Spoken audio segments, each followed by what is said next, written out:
Queridos irmãos e irmãs, vamos celebrar este final de semana a solenidade da Assunção de Nossa Senhora. A Igreja omitirá o 20º domingo do tempo comum para que possamos celebrar esta solenidade. Lembrando que estamos vivendo o mês das vocações.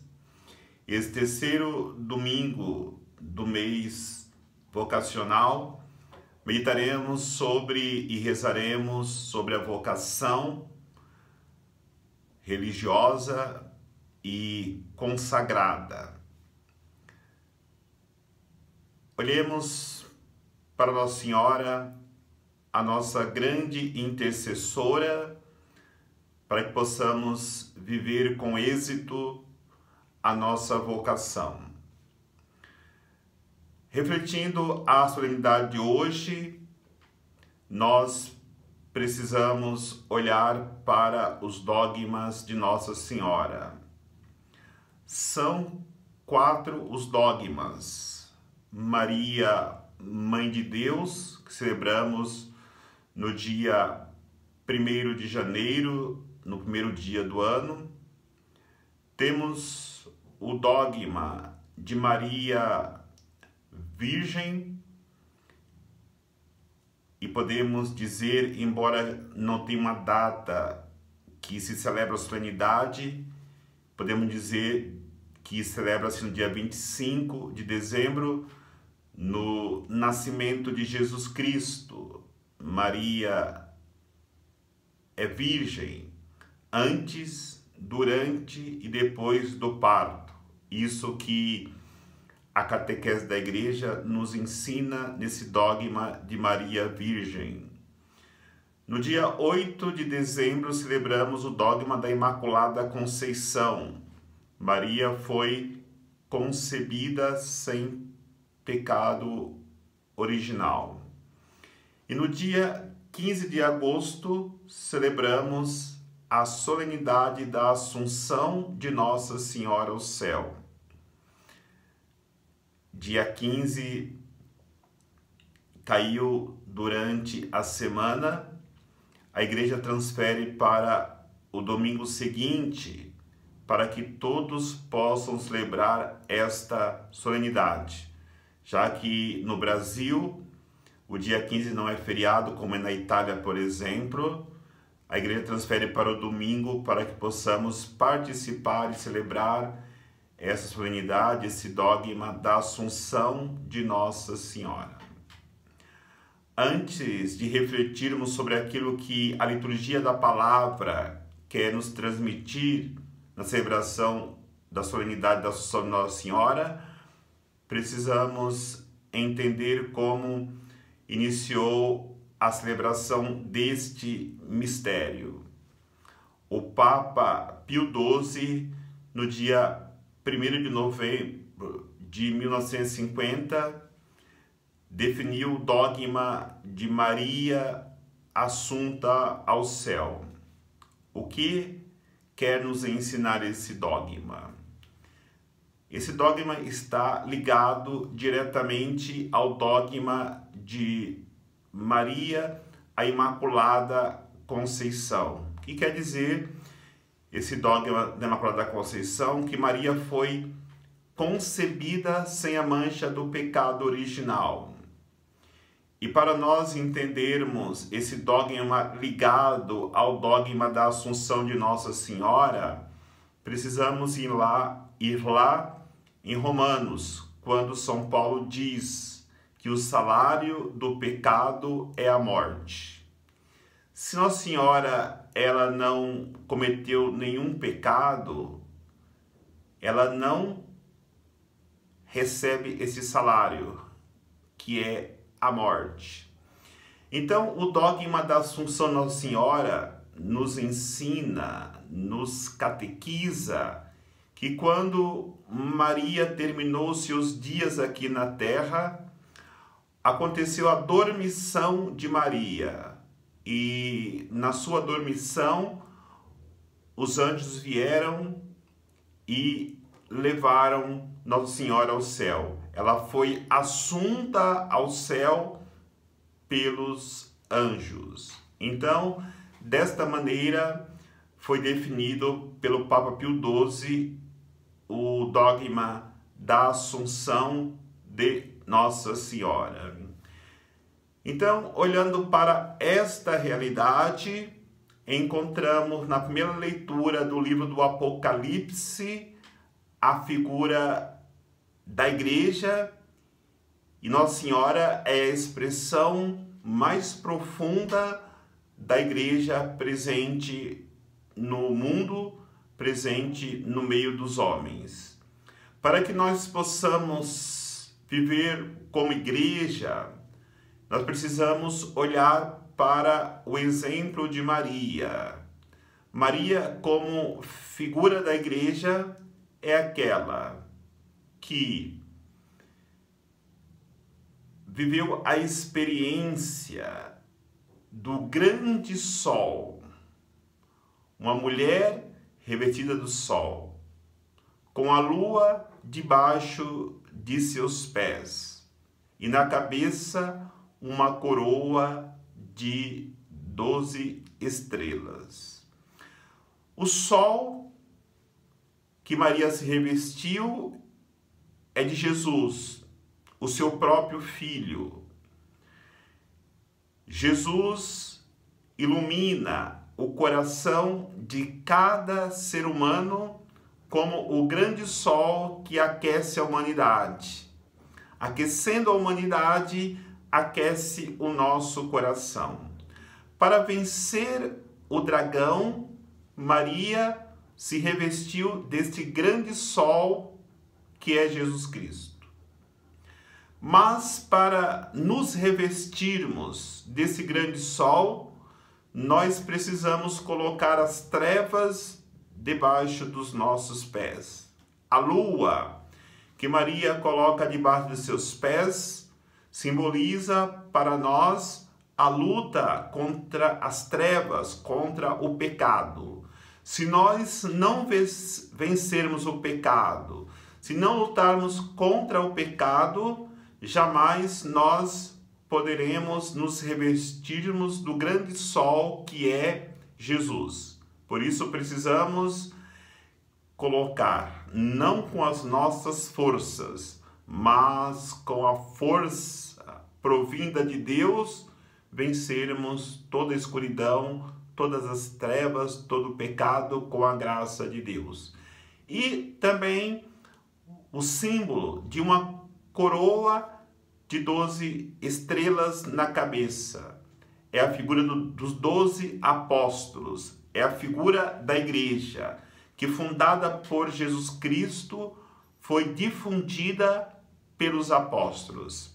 Precisamos estarmos na igreja, nós dependemos da igreja, nós precisamos da hierarquia da igreja, como os apóstolos foram estes grandes homens que fizeram com que a igreja crescesse e se difundisse por todo o mundo, são para nós exemplo de fidelidade a Jesus Cristo, fidelidade à igreja. Que peçamos esta mesma fidelidade de Maria à igreja, de Maria a seu próprio Filho Jesus Cristo, vivendo na intimidade com Ele. Por isso, queridos irmãos e irmãs, Maria é a figura da igreja. As leituras apresentam Maria como a figura da igreja. A primeira leitura coloca exatamente isso. Ela que viveu a esperança. Ela que viveu na luta contra o dragão e obteve a vitória. Ela que teve uma confiança inabalável em Deus, torna-se para nós assim exemplo de igreja. A igreja no mundo hoje para nós é símbolo de vitória. Nela nós venceremos o dragão. A igreja para nós hoje é símbolo de esperança. Esperamos em Deus na igreja de Jesus Cristo. A igreja para nós é símbolo de confiança. Confiemos em Deus presente na igreja. E quando não temos esta confiança, quando não olhamos para Nossa Senhora como modelo, como exemplo da igreja, nós poderemos ser parte daquele 1/3 que o dragão com sua cauda derrubava, como aqueles que não se apoiaram, não se colocaram nas mãos de Deus, se tornaram vulneráveis às provocações do dragão e, infelizmente, acabam sendo derrotados. Além de ser símbolo da igreja, Maria também é o símbolo da nova Eva, como vai nos ensinar a segunda leitura.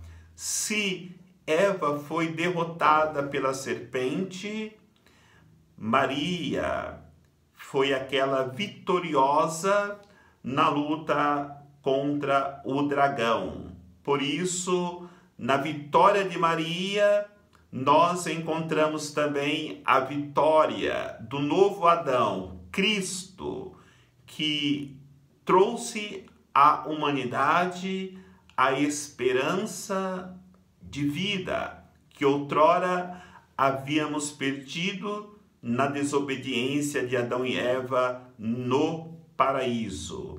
E ainda a segunda leitura nos ensina sobre a ressurreição.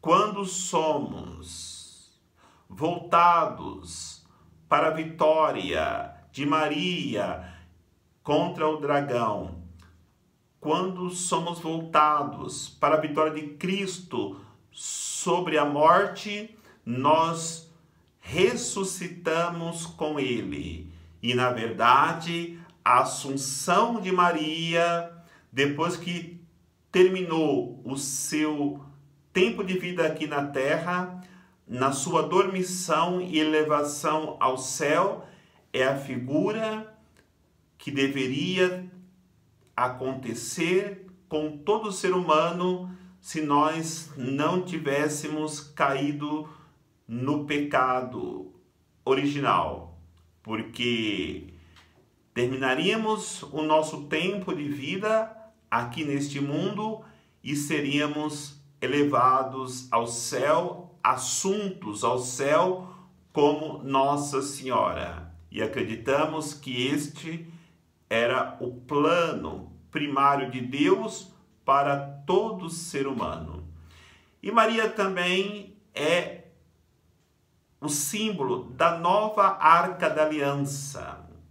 A Arca da Aliança, símbolo de grande veneração pelo povo de Israel, continha a árvore, a vara de Arão que tinha florido, continha o exemplar do maná, continha as tábuas que Deus havia dado como mandamento a Moisés para ele entregar para o povo. A nova Arca da Aliança, este símbolo da nova Arca da Aliança, Nossa Senhora, não contém mais a vara de Arão que floriu, mas contém agora a vida que floriu em Jesus Cristo para aqueles que se aproximam dele. Não contém mais o exemplar do maná, mas contém Jesus Cristo eucarístico, alimento e força para todos os homens na sua caminhada de fé. Não contém mais as tábuas da lei, contém agora o amor de Jesus Cristo por toda a humanidade. Não mais a lei, mas o amor. Que nós aprendamos a nos alimentarmos de Jesus Cristo, do seu amor, da sua vida em plenitude que Ele veio trazer para nós e assim, como consequência, alimentar a nossa caminhada de fé. Então, quero terminar esta reflexão lembrando que nesse dia que rezamos pelos religiosos, pelos consagrados, Maria foi a religiosa, Maria foi a consagrada que viveu a perfeição, a sua vocação e que ela se torne hoje exemplo para todo consagrado, para todo religioso, para toda religiosa, para que assim possamos um dia sermos na nossa busca de santidade, elevados ao céu e vivemos a plenitude da vida que só encontraremos quando nos tornarmos presentes na glória de Deus, que é o desejo dele para todo e qualquer ser humano, de maneira particular para os consagrados, para os religiosos que entregaram com Maria a sua vida a Deus e disseram: eis aqui o servo, a serva do Senhor, faça em mim segundo a sua palavra. Que Deus nos abençoe, em nome do Pai, do Filho e do Espírito Santo. Amém.